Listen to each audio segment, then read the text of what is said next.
What's going on, guys? Welcome to the video.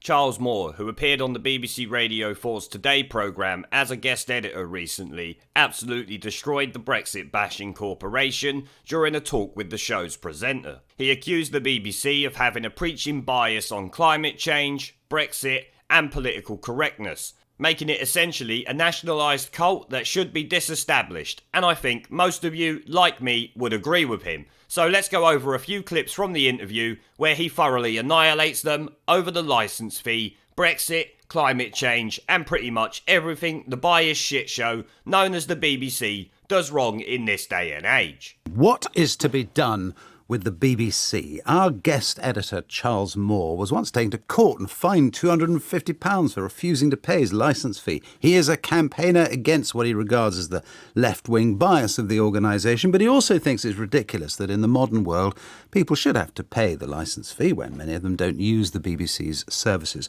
A poll published today suggests that there's not much support, actually, for the licence fee, perhaps more support for Charles Moore's view. The survey of 1,000 people, taken just before Christmas, was conducted by the opinion research company Public First. Natasha Engel, the former Labour MP, former Deputy Speaker of the Commons, is a partner there. When asked the straight question about whether the BBC licence fee should be abolished, 74% of people agreed. The really worrying part of that, though, is that that was highest amongst the youngest and lowest amongst the oldest. So the younger generations, we're seeing greater numbers of people who want to see the BBC licence fee abolished. And exactly the same is true also when we asked whether non-payment of the licence fee should be decriminalised. And again, those very high numbers, is 60% of people agreed that non-payment should be decriminalised. And again, it was the younger people who overwhelmingly thought that, and older people less so. But I mean, they're all very high numbers. So they are quite worrying for the BBC. Well, the BBC's view of that poll is that the question lacked context. In other words, you could point out to people what they lose in services without the licence fee, or what it might do to all broadcasting, perhaps mention the American way of doing things. Then the result could have been very different. Now, I wasn't going to include that clip, but the responses from the BBC to the poll mentioned made me leave it in. This poll might be one of the few polls you can likely take as true, because let's be honest, no one likes the BBC and fewer people watch it each year. People certainly don't like being told they have to pay for it or they will be taken to court. Then factor in the blatant anti-Brexit bias over the last few years from 99% of the Ramonin fuckpigs who work for the Brexit bashing corporation.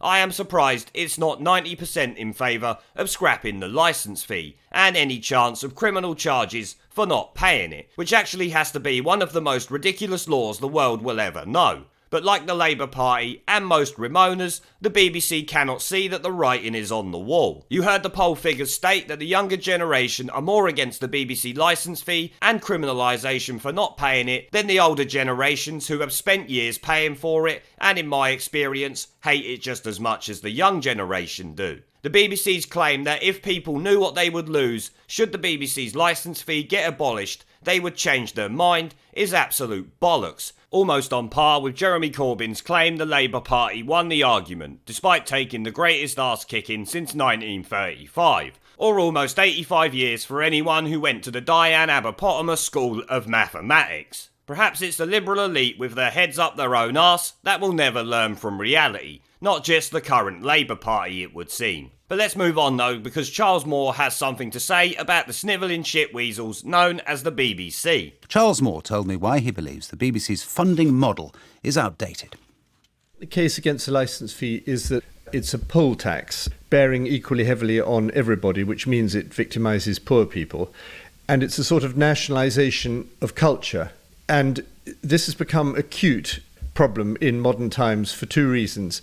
One is that the BBC has become, and this was very much exposed by Brexit and by the election, a metropolitan voice that, rather than serving the whole country, speaks to a minority of it and doesn't understand what the majority is worried about. And the other is technological change, so that while it might seem to be a good idea when the BBC began nearly 100 years ago to construct something like this, it's absolutely not like that now. And so the idea that you have to make everyone who wants to watch any terrestrial television, whatever, pay for the BBC seems positively iniquitous. And the BBC has a position of indefensible privilege. Well, I guess he is right in the sense that it is a nationalisation of culture, even if no one actually pays attention to it anymore. But we all get taxed for it, even technically those who still don't pay for it, since last I checked, the BBC still gets government grants. So not only is it a poll tax on individuals like he said, it's also a general tax on everyone,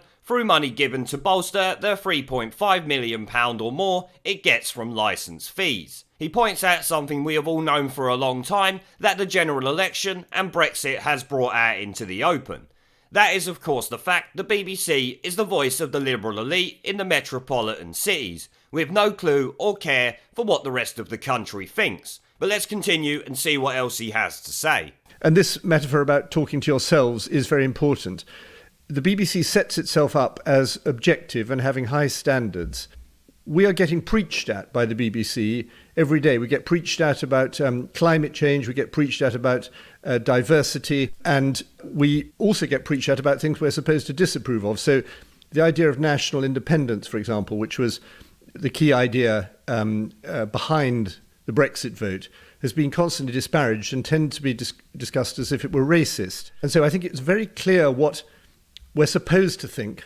And the BBC sees itself like a sort of church. And like the Church of England in the 19th century, I think the BBC has the church of the BBC has some good aspects, some high standards in some respects, and some benefit to the culture. But I do think it should be disestablished. So he starts shitting on the BBC and its preaching, which, to be fair, is not just the BBC doing it, but then again, no one else threatens us with court if we don't fund their preaching. Best not give Gina Miller ideas, she might try and tax us for her next assault on the democratic choice made by the people of this country. He is spot on when he calls them out for preaching to us about climate change, diversity, and the things they claim we should be ashamed of, like national independence, especially in the case of Brexit or England, for instance, which annoys me even as a unionist. The BBC never run around calling Nicola Sturgeon and her nationalist SNP party racists.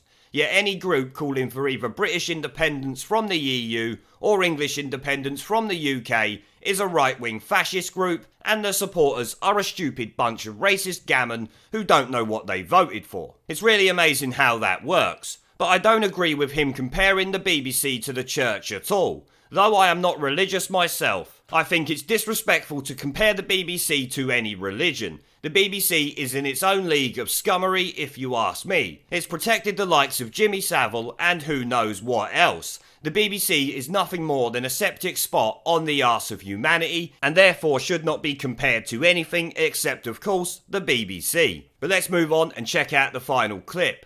I think Patricia's completely right about that, but I would add one thing which has changed in politics, which is that in the past when the government attacked the BBC, it knew that it had to deal with it. It had no choice. It had to appear on it. And the breakthrough at this election is that the people supporting Boris realised that wasn't really true, or wasn't completely true.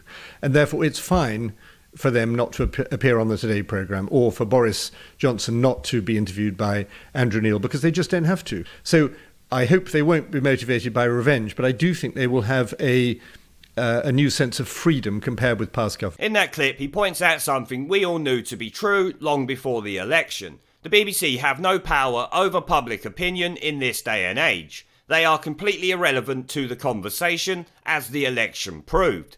Boris refused to appear when they demanded it. He still absolutely crushed the Labour Party and the other insignificant Ramonin tosspots from the other parties. The BBC is no more than an irritating fly buzzing near your ear that you know is there but does not factor into life or the choices you make. And as to what he says at the end about the Tories not being motivated by revenge, I don't know if they will be. But I certainly hope they take the BBC apart and either sort out the complete shit show that it is or just get rid of it. I don't care which one, but something needs to be done. I'm sure you will all agree. But on that note, I will end the video there, guys. I want to thank our PayPal, Patreon, Subscribestar and YouTube members for supporting the channel, along with everyone who watches my videos. Remember to let me know what you guys think down in the comments section below. Leave a like, subscribe with the notification bell and share this video as it helps the channel a lot. And I will see you all in the next one. And Corbyn neutral by Christmas. There is a pattern consistent throughout history of oppressed people turning on the oppressors. Slaves against their owners, the peasantry against the feudal barons, colonies, Mr. Verhofstadt, against their empires. And that is why Britain is leaving. And it doesn't matter which language you use, we are going, and we are glad to be going. We're off. Ramon! Ramon!